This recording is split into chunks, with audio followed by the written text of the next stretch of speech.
Olá, vamos fazer o nosso devocional. Eu tô no dia 8. Sei que estou atrasada e logo vou colocar em dia. Devocional 365 dias. Com mulheres da Bíblia, estamos no dia 8, alto preço da desobediência. Eva, Gênesis 3, do 14 ao 19. Ela saiu do escritório do advogado pasma. Como bibliotecária de uma instituição de caridade, recebia um salário irrisório. Não via nada de errado em complementá-lo com doação da empresa. Não ofendia ninguém, já que retirava apenas pequenas porções de dinheiro. Além do mais, a instituição ia muito bem e ninguém mais verificava os registros. Conforme os anos se passaram, ela passou a contar seus bônus como parte de sua renda.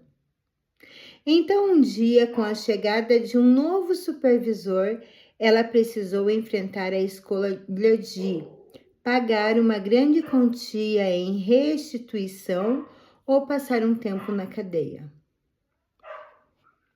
Satanás convenceu Eva de que não havia consequência por desobedecer à ordenança de Deus, mas ela rapidamente descobriu a terrível verdade. Aquele momento mudou sua vida para sempre. Ela experimentou dor na gestação, que não tínhamos dor na gestação antigamente. Conflito em seus relacionamentos com Adão, não existia conflito antigamente. Eventualmente, e morte. Não tinha morte porque nós já estávamos no paraíso, né? Então não tinha morte. Mais importante, ela perdeu a comunhão íntima com seu Criador.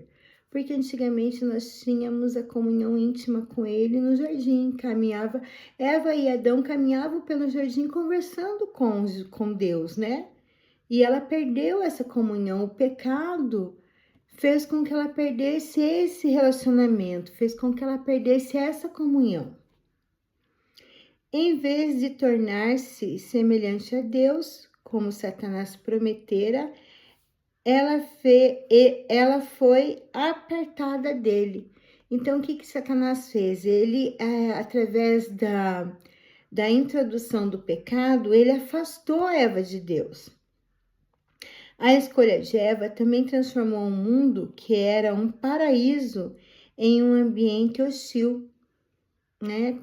Conforme aquilo que eu falei. Então, nós já vivíamos no paraíso. E Satanás fez com que a gente perdesse esse privilégio de viver no paraíso, né?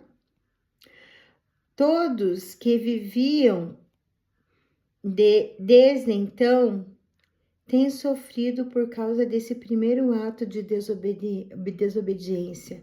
Então, todos nós, por causa da desobediência da Eva, e o problema não é só a Eva, porque poderia ser Maria, Joana, Lauriane, sei lá.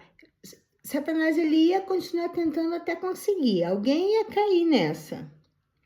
Hoje, Satanás ainda usa a mentira de que podemos infringir os mandamentos de Deus sem sofrermos nenhuma consequência negativa. E nós ainda acreditamos nisso. Quantas vezes caímos na armadilha que ele nos faz? Ele nos coloca sutilmente em algumas situações e nós acabamos caindo nas lábias dele, né?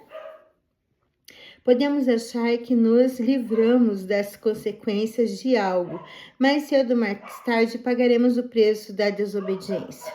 Mais cedo ou mais tarde a conta chega. Mais cedo ou mais tarde nós temos que pagar essa conta.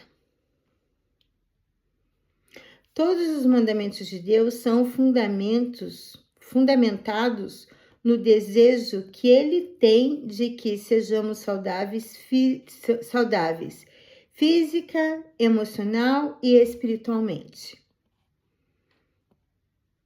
Alertas contra a impureza sexual existem para nos proteger de doenças, sofrimento e relacionamento insalubres. Outros mandamentos nos ajudam a viver de forma mais satisfatória e alegre possível. Quando Deus nos proíbe de algo, podemos ter certeza de que ele tem uma razão. Nós não sabemos a razão, mas ele sabe. Nós não sabemos o porquê, mas ele sabe. E às vezes a gente não precisa saber o porquê. É aquilo que muitas vezes eu falo, a gente não precisa entender. A gente precisa aceitar que a vontade dele para a nossa vida é boa, perfeita e agradável. Ele tem uma razão e de que há um alto custo pela desobediência. Nós, às vezes, desobedecemos, pensamos que aquela palavrinha, né? Não dá nada. Mas quando a gente vê, a gente já tá pagando, né, por um preço que alguma coisa que a gente não precisava, que a gente poderia ter evitado, que a gente poderia ter obedecido, a gente poderia ter lido a palavra, porque é um manual de vida para nós, né? A palavra é Jesus falando conosco. E lá em Salmo 119, 86, está escrito: são verdadeiros os teus mandamentos. Então, os mandamentos de Deus são verdadeiros, né? E ele não é homem para mentir. Então, se ele está falando que os mandamentos dele são verdadeiros, é porque são verdadeiros. E a gente precisa segui-los. Só aqueles que querem viver tudo que Deus tem para nossa vida. Porque, na verdade, nós não vivemos nem 10% do que Deus tem para nós. Deus tem coisas maravilhosas para a gente viver e a gente não vive. Esse ano eu quero viver mais de Deus na minha vida. Eu quero alinhar o meu coração com o coração dele com o meu coração. E eu quero viver muita coisa. Tudo que ele tem para mim, eu quero viver esse ano. É isso que eu tenho para vocês no dia de hoje. Fiquem com Deus.